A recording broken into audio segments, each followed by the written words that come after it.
everybody, not just the people in these first few rows. This is for everybody. How many of you always knew what you wanted to do or be in life? Raise your hands if you knew. Raise your hands. Some people knew they wanted to be cops. Raise your hands. Come on, don't play. None of you all up here knew you wanted to be a cop already. Raise your hand if you knew what you wanted to do. Thank you. Thank you. Look, see the chiefs are the leaders over here. Look at that. Some people know that. Some people don't know. Some people wanted to be the police. Now, let me ask you another question. How many of you all ran from the police in your life? Don't put your hands up. That's private. Okay, see, I expect you not to answer that. But, unlike some of you, I was always unsure what I wanted to do or what I wanted to be. Up until around my second year of college. So you heard I went to Michigan State. I'm a first generation college graduate. So I didn't know anything about college. And when they told me I needed to pick a major, I said, okay, let me think about this. Let me think about something that I like to do, something that I may be good at. So I thought about my high school years. And I was always that particular person that my friends would come and talk to about their problems and want advice. And so I thought, okay, I can be a psychologist. And more specifically, a child psychologist because they can help people out. Really, I thought about they make good money. That's another thing. But I thought about that. You can help people through that process. And so when I picked my major, I said I would be a child psychologist. Now, this is a difficult process for me to go through, but I did it. After I picked this degree, I ended up graduating from Michigan State University. I kept that degree and got a bachelor's degree in psychology. But during my second year at MSU, I had this epiphany. I was moseying along through my prerequisite classes that I had to take, meaning that I hadn't taken any psychology classes yet in my first or second year. I had to pick classes, and I picked, for those of you who've been to school, you got to pick your prereqs. And so I decided I was going to take a criminal justice class. When I took that criminal justice class, everything, they're excited, right? When I took that criminal justice class, everything started to change for me. Or at least I thought things started to change about this whole idea of wanting to be a psychologist. Something clicked in my head after taking this criminal justice class. I fell in love with law enforcement. I knew at that point that I wanted to be a police officer. So after finishing my second year and an additional 3 years of college, if you did the math, after it was 5 years, it was 3.5 years, let me tell the truth. So it was 5.5 years of college. I finally graduated from MSU with that psychology degree. Now, it took me a little longer than most, because, some people they graduate magna cum laude and summa cum laude. You guys heard of that before? Give me a nod, give me something, right? You heard of that? I graduated on the thank you, Lord, plan. I was just happy I made it. It took me a little longer, but I did it. So after I graduated, that same year, as you heard, I was fortunate and blessed enough to get a job at the Michigan State University Police Department. I went through the police academy, and I graduated from the academy. And I remember my graduation, or the one thing I remember about my graduation really is that I don't remember much.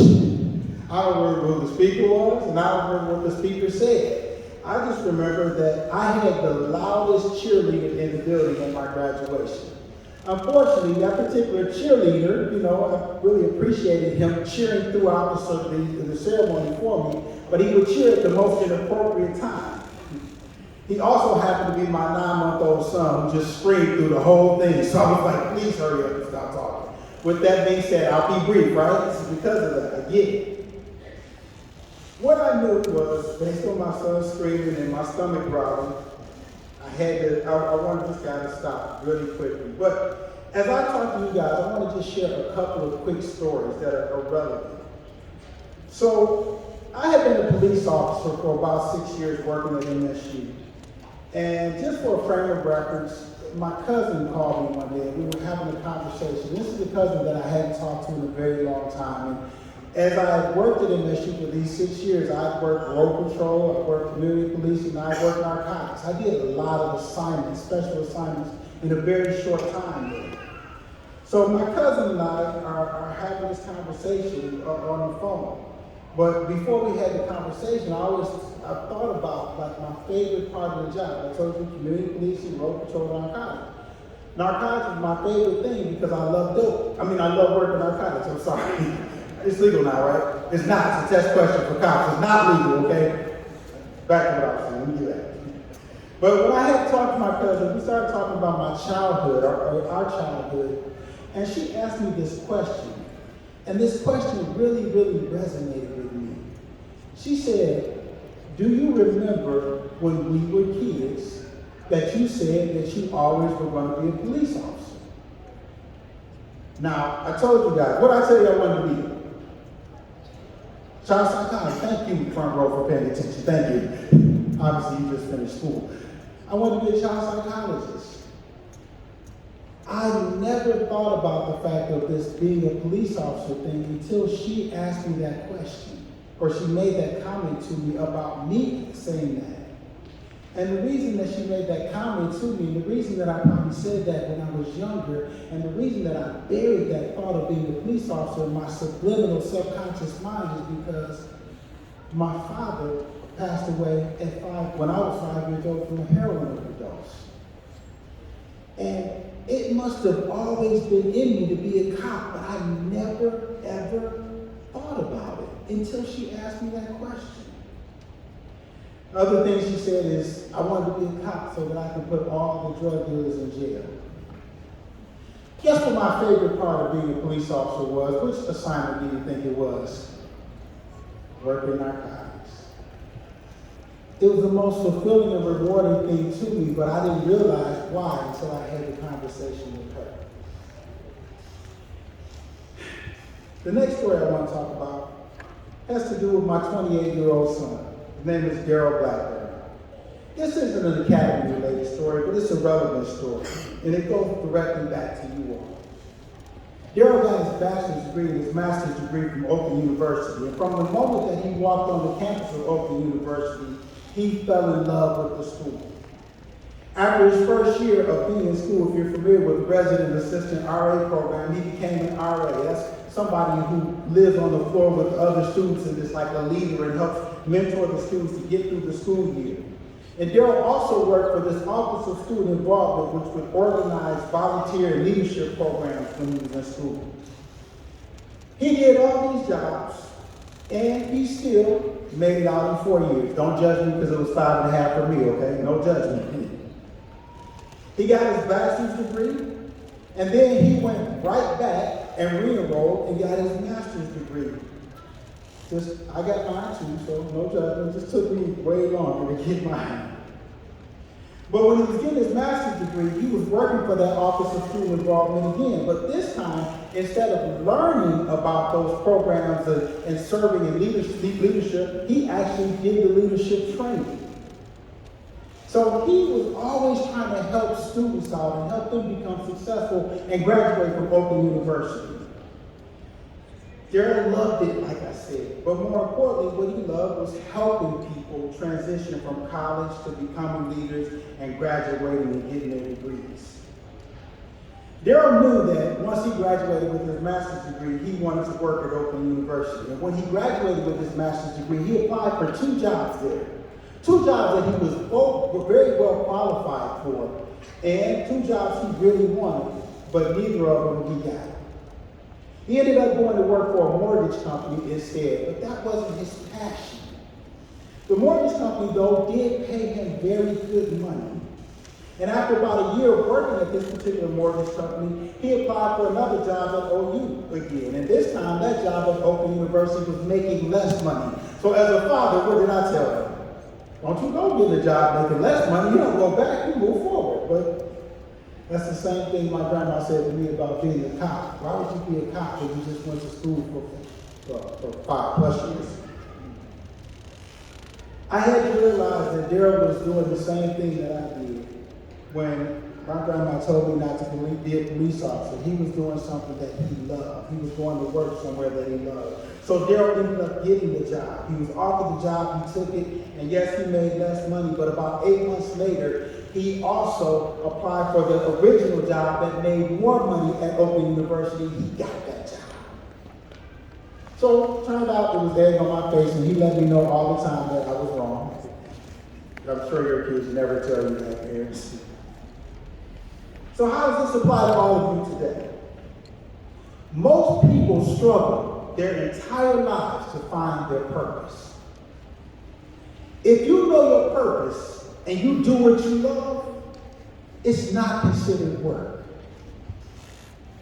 On June 28th of 2023, my son, my 28-year-old son, Darrell Blackburn, passed away very unexpectedly. But he passed away knowing his purpose. He lived his purpose. Darrell was doing what he was called to do, help students graduate from Oakland University. Darrell was walking in his calling.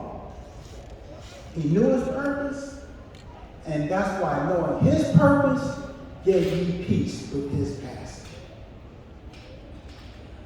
I never knew that almost 29 years ago today, my career as a police officer would take me from starting at the Michigan State University Police Department, working road patrol, community policing, undercover narcotics, to working in policing at the City of Auburn Hills Police Department, to working for the Michigan State Police, the Michigan Commission on Law Enforcement Standards, the standard-setting agency for all police officers in the state of Michigan, to teaching criminal justice classes at community colleges, to owning a successful inspirational speaking and leadership training company, to being the very first crime and safety expert for any local media station in this area and doing the traffic reporting as well.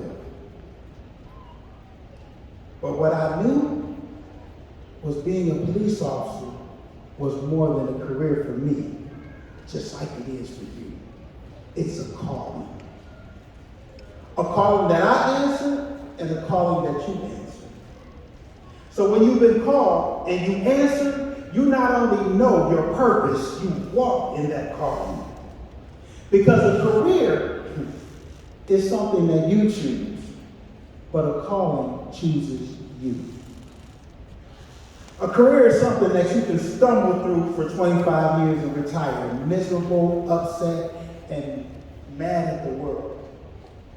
But a calling is something you can look back over 25 years and reflect on the impact that you had on all the lives that you touched. A career pays the bills, but a calling fulfills.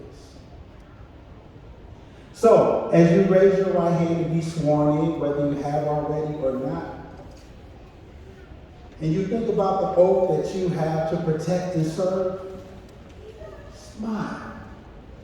Smile as you think about the fact that you are walking in your calling. And as you start your career and you go through the ups, the downs, the highs, the lows, the working midnights, the working weekends and holidays, seeing things that you wish you could unsee and experiencing people that you wish you didn't have to experience. Think back to this day and how wonderful the speaker was. No, I'm joking. Think back to this day and the feeling of accomplishment that you have from completing the academy. The feeling of passing the rigorous curriculum. The feeling of passing the exit physical fitness test, because everybody did it.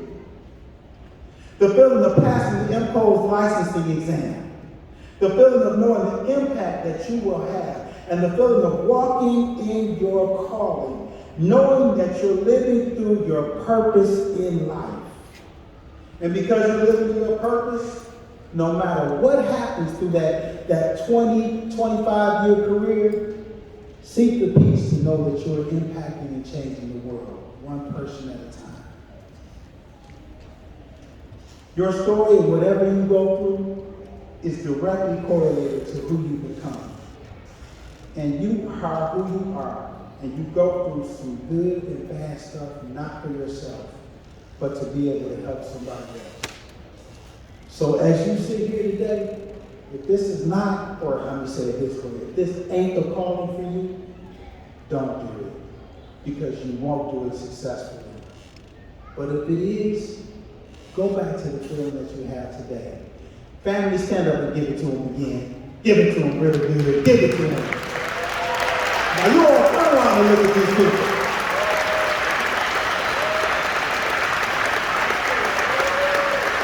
Those are some weak cheers. Give it to them with some screams and shouts. Let's go.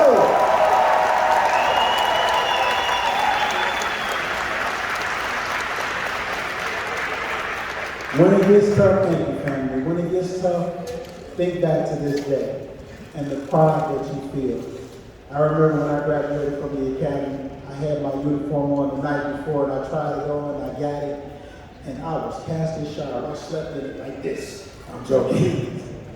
I didn't want to take it off because I was so proud of the accomplishment I made. So you guys, congratulations. May God bless you. May God keep you and watch over you as you go out and protect everybody else.